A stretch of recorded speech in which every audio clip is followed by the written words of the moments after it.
وَلَقَدْ يَسَّرْنَا الْقُرْآنَ لِلذِّكْرِ فَهَلْ مِن مُّدَّكِرٍ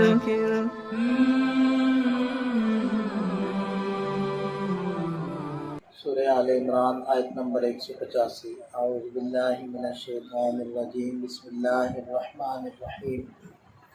کل نفس ذائقۃ الموت وانما توفون اجورکم یوم القیامہ فمن زحزح عن النار وادخل الجنۃ فقد فاز وما الحیاۃ الدنیا الا متاع الغرور۔ سارے مسائل اور پریشانیوں کا حل اور تمام شبہات کا رد وہ عقیدہ آخرت ہے۔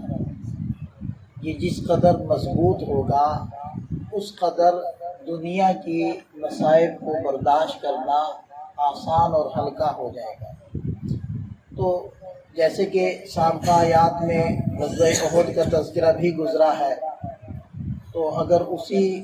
تناظر کو، اگر اسی پس منظر کو سامنے رکھیں تو آیات مبارکہ کی تشریح اس طرح ہوگی کہ دیکھیں کہ اگر مسلمانوں کی کوشش کے باوجود پھر بھی اگر مسلمانوں کو شکست ہو جاتی ہے، ہزیمت اٹھانا پڑتی ہے اور کسی علاقے پر کفار کا غلبہ ہو جاتا ہے، تو پھر بھی تمہیں اتنا پریشان ہونے کی ضرورت نہیں ہے، اس لیے کہ آخر یہ غلبہ، آخر یہ ان کی فتح کتنا دن تک ہے، کیونکہ بسا اوقات تو دنیا کے اندر ہی حالات بدل جاتے ہیں۔ اگر مشکل ہے تو آسانی آ جاتی ہے، تنگی ہے تو اللہ تعالیٰ وسعت دے دیتے ہیں، اگر مغلوب ہے تو اللہ تعالیٰ غلبہ عطا فرما دیتے ہیں۔ تو کبھی بھی مایوس نہیں ہونا چاہیے، بددل نہیں ہونا چاہیے، کیونکہ مایوسی بھی کفر ہے۔ تو اگر یہاں نہ بھی ہوا یہ غلبہ تو بہرحال دنیا کی زندگی ہے کتنے روز ہے، یہاں رہنا کتنا ہے، بہرحال دنیا کی زندگی نے ختم ہو جانا ہے اور اللہ تعالیٰ کی طرف پیش ہو جانا ہے ہر ایک نے۔ اس لیے ارشاد فرمایا کل نفس ذائقۃ الموت، ہر جی نے موت کا ذائقہ چکھنا ہے، جو زندہ ہوا ہے اس نے مرنا بھی ہے۔ بلکہ اللہ تعالیٰ نے سورہ ملک کے اندر تو پہلے موت کا تذکرہ کیا، پھر زندگی کا۔ الذی خلق الموت والحیات لیبلوکم ایکم احسن عملا، اللہ وہ ذات ہے جس نے موت کو اور زندگی کو پیدا کیا، تو انسان کے دنیا میں آنے سے پہلے اس کی موت کو لکھا جاتا ہے۔ تو اس لیے ارشاد فرمایا کہ ہر جی نے موت کا ذائقہ چکھنا ہے۔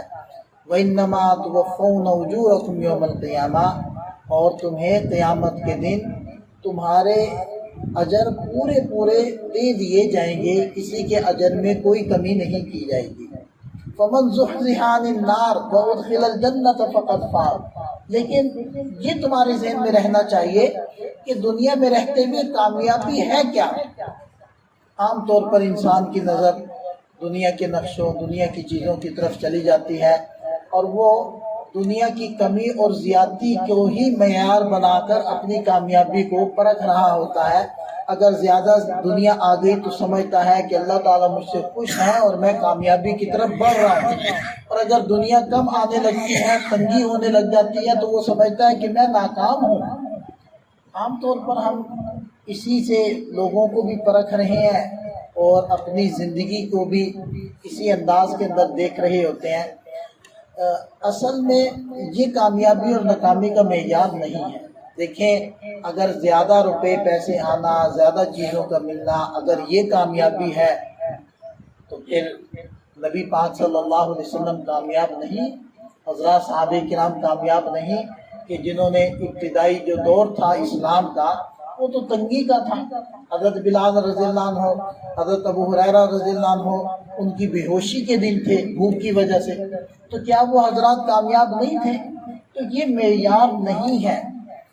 اور بسا اوقات انسان دیکھ رہا ہوتا ہے کہ وہ نافرمانیاں کر رہا ہے، پھر بھی اس کے پاس دولت کی فراوانی ہوتی ہے، تو وہ سمجھتا ہے کہ شاید میں اللہ تعالیٰ کا بڑا محبوب ہوں، دیکھیں میں کامیابیوں کی طرف جا رہا ہوں۔ یہ کامیابیاں نہیں ہیں۔ تو اس لیے ارشاد فرمائے کہ فمن زحزح عن النار، اصل کامیابی کی ہے جو آگ سے بچا لیا گیا، یہ اصل کامیابی ہے۔ وادخل الجنہ، اور جنت میں داخل کر دیا گیا، فقد فاز، یہ ہے کامیاب۔ پہلا درجہ تو اس کا یہی ہے کہ ابتداءً جیسے کہ صلحاء کو ہوگا کہ وہ ابتداءً جنت میں داخل کیے جائیں گے، یعنی ان کو جہنم کا چکر نہیں لگانا پڑے گا، لیکن بعض ایسے ہوں گے گنہگار کہ ان کو پہلے جہنم کا چکر لگانا ہوگا پھر جنت میں جانا ہوگا۔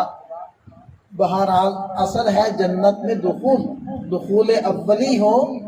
یا کچھ سزا بھگتنے کے بعد ہو، جنت میں دخول ہو گیا فقد فاز، یہ ہے اصل کامیابی۔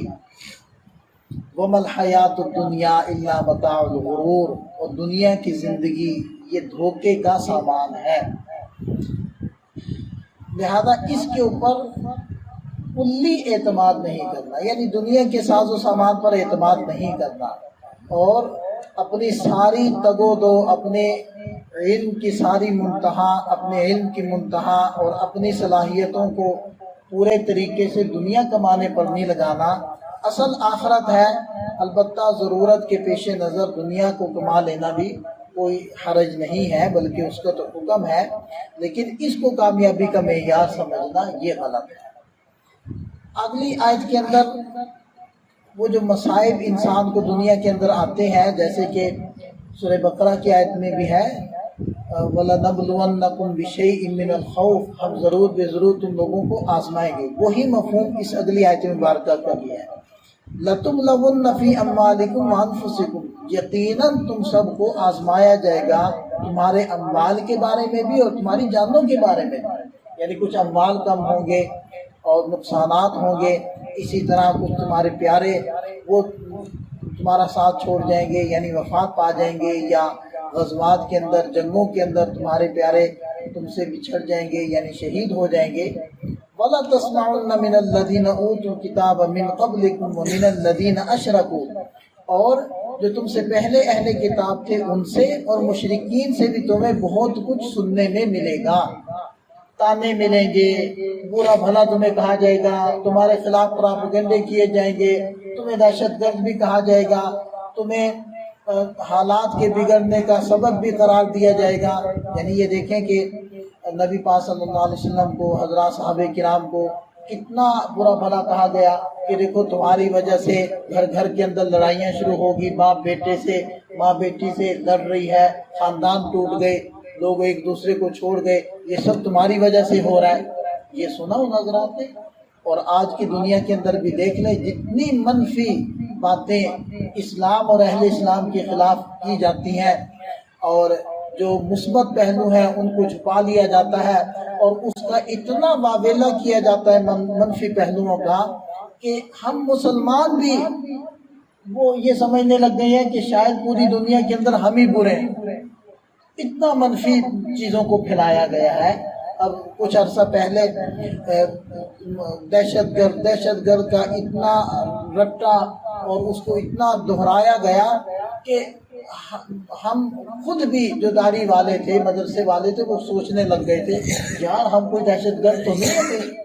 اتنا منفی باتوں کا پروپیگنڈا کیا گیا، اتنا جھوٹ کو پھیلایا گیا۔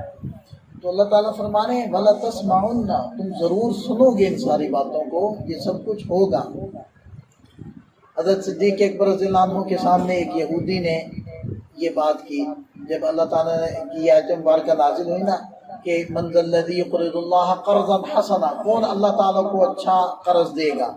تو اس نے کہا کہ کیا اللہ تعالیٰ فقیر ہے جو ہم سے قرض مانگتا ہے؟ حضرت صدیق اکبر رضی اللہ عنہ نے ایک زوردار تماچا اس کے منہ پر رسید کیا۔ وہ جو ہے نبی پاک صلی اللہ علیہ وسلم کے پاس شکایت کرنے کے لیے آ گیا، تو اس موقع کے اوپر یہ آیت مبارکہ نازل ہوئی کہ یہ بھی تمہیں سب کچھ سننا پڑے گا۔ وَمِنَ الَّذِينَ أَشْرَكُوا أَذًى كَثِيرًا، اور مشرکین سے تمہیں بہت زیادہ تکلیف بھی پہنچے گی۔ وَإِن تَصْبِرُوا، اگر تم صبر کرو گے، وَتَتَّقُوا، اور تقوی اختیار کرو گے، فَإِنَّ ذَلِكَ مِنْ عَزْمِ الْأُمُورِ، تو یقیناً یہ ہمت والے کاموں میں سے ہے۔ اللہ تعالیٰ نے اس عمل کا اجر اور بدلہ نہیں یہاں ذکر فرمایا، بلکہ یہ ارشاد فرما دیا کہ اگر تم صبر کرو، تقوی اختیار کرو، اپنی اصلاح کی فکر میں لگے رہو، اپنے کاموں میں دھیان دو، تو یہ بڑے ہمت کا کام ہے، تو اس عمل کو اللہ تعالیٰ نے بڑا کام ارشاد فرمایا کہ بڑے اجر کی طرف اشارہ فرما دیا، کیونکہ جو چھوٹے کام یعنی کہ تھوڑے اجر والے کام ہوتے ہیں ان کا تھوڑا تھوڑا سا اجر ہوتا ہے، وہ اللہ تعالیٰ بیان فرما دیتے ہیں، لیکن جن کا بڑا اجر ہوتا ہے اس کو عام طور پر اللہ تعالیٰ بیان نہیں فرماتے۔ تو یہاں بھی یہی روش اختیار کی گئی ہے کہ ارشاد فرما دیا کہ یہ عمل بڑی ہمت کے کاموں میں سے ہے، تو جب یہ ہمت کے کاموں میں سے ہے تو اس کا اجر بھی تو بہت بڑا ہوگا۔ اللہ تعالیٰ ہمیں سمجھ عطا فرمائے، عمل کی توفیق عطا فرمائے۔